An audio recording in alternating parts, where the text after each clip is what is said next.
mean, we have weeks more to go of this. And even if the Trump administration decides that it wants to de-escalate or push the war or the conflict into a different phase, the Iranians are not going to let the Trump administration out of this. And I think that's something that the administration never bargained on, never provided or created alternatives for how to deal with it. Trump needs to win here. All the Iranian regime needs to do is to survive, and they're doing much more than that. So I think we could be looking at weeks more of this conflict. And even if, in fact, the broader, more intense kinetic phase ends, the conflict between the new Iranian regime or the old one with Mojtaba Khamenei as new supreme leader is going to continue in another form. So I think markets and oil prices are going to remain volatile. So in essence, Aaron, are you saying that the U.S. and Israel basically underestimated Iran before they decided to attack, and that Iran's military is actually, the strength of their military is really taking everybody by surprise?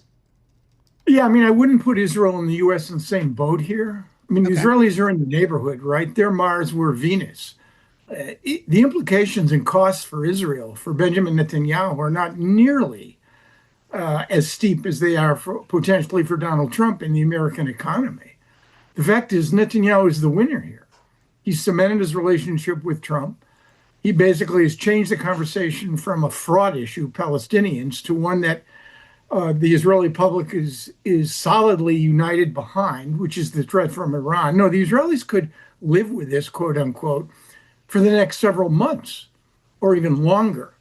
Wow. The administration's relationship with the Gulf states, who have seen their bet on Iran become a very bad one, and life as they've experienced it, as they want it, financial stability, security, the UAE as an entrepot for financial markets, the Saudi plan for Vision 2030, all of this is now thrown open. And it's unclear to me what the potential is going to be in the wake of this conflict as the Gulf states try to figure out how to reconcile their dependency on the U.S. That's the paradox here.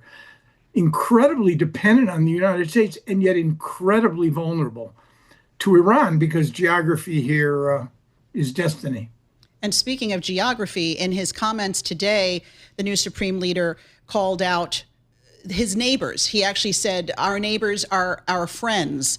But their actions speak louder than words because they're actually attacking a lot of these very places. And one that comes to mind is Dubai, which up until this war had really seemed like a safe haven or, a hands-off location in the Middle East.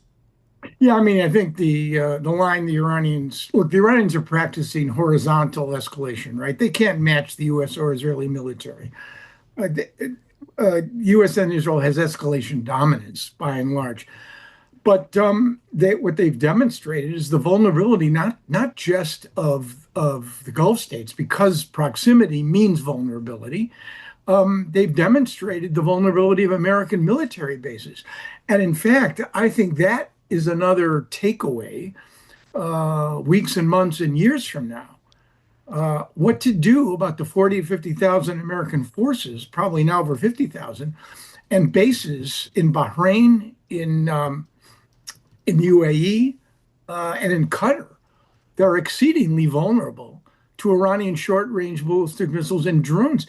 And you know what? You've had 140 American service personnel wounded, some seriously with traumatic brain injuries, some with very serious burns, and 7 killed.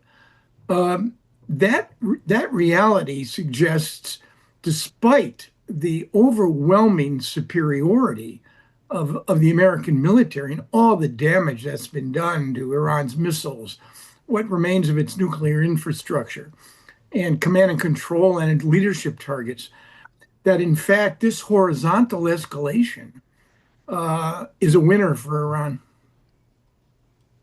Aaron, do the attacks on the UAE risk pulling more Gulf states directly into this conflict? They've been reluctant, a really good question. They've been reluctant to engage offensively.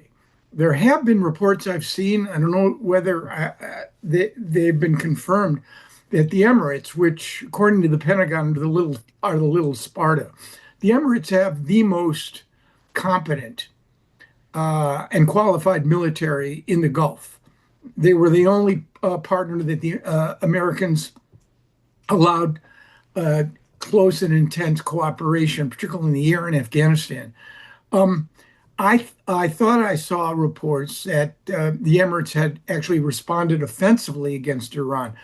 I don't think the Gulf states are interested in becoming the tip of, or even part of, the Israeli and the U.S. spear against Iran. 13 days into this war, it seems to me the destruction and the vulnerability of all of these Gulf states are far too apparent. And they also know the U.S. is what, 6,000 miles away? They're in the neighborhood.